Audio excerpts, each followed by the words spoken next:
नीलम cassettes दिशा हमर नमस्कार दर्शक लोकन ए चैनल का सब्सक्राइब करवा के लेल लाल बटन का दबाओ आ तकर बाद घंटी पर क्लिक क के नव नव मैथिली गीतक आनंद उठाओ। नूका चोरा एना देखू न चन्ना,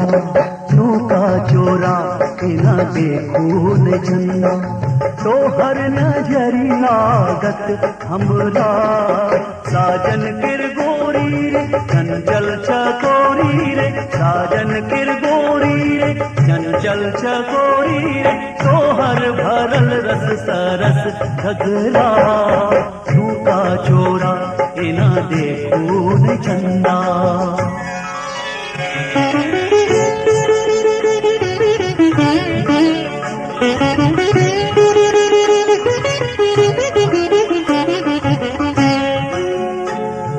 चमकी चलली आई परी महारानी, लट छिरियों ने प्रीतम दीवानी,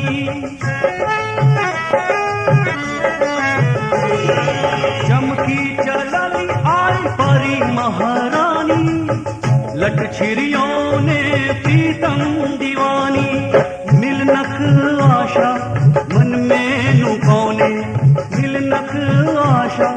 मन में नुकौने,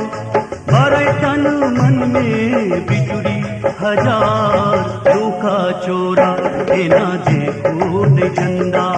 तोहर नजरी लागत हमरा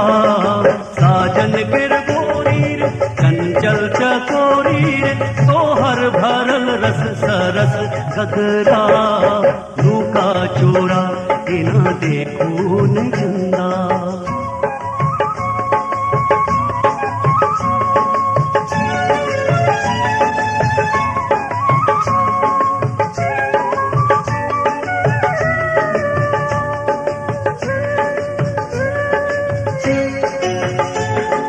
तारा केर गाम सो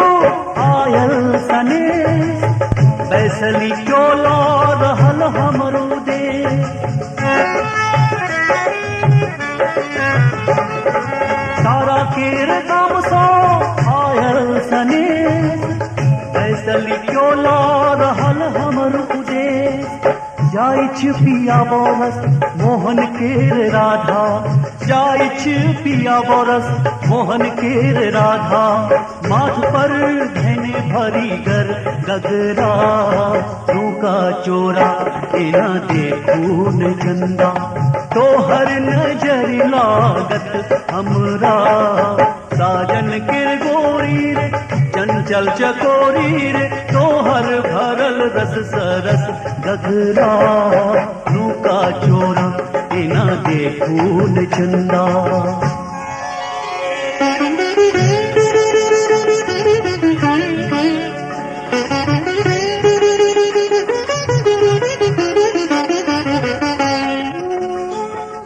टुक टुक देखै छी प्रेमक पीछे, नेह छोछन में कता चाल गे,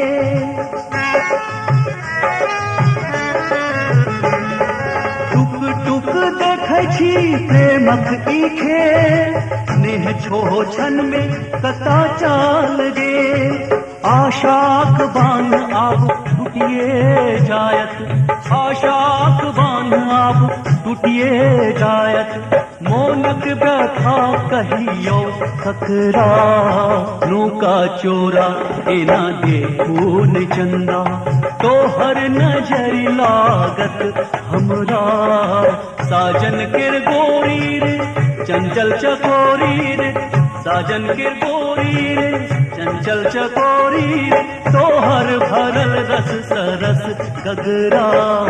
नूका चोरा एना देखू न चंदा,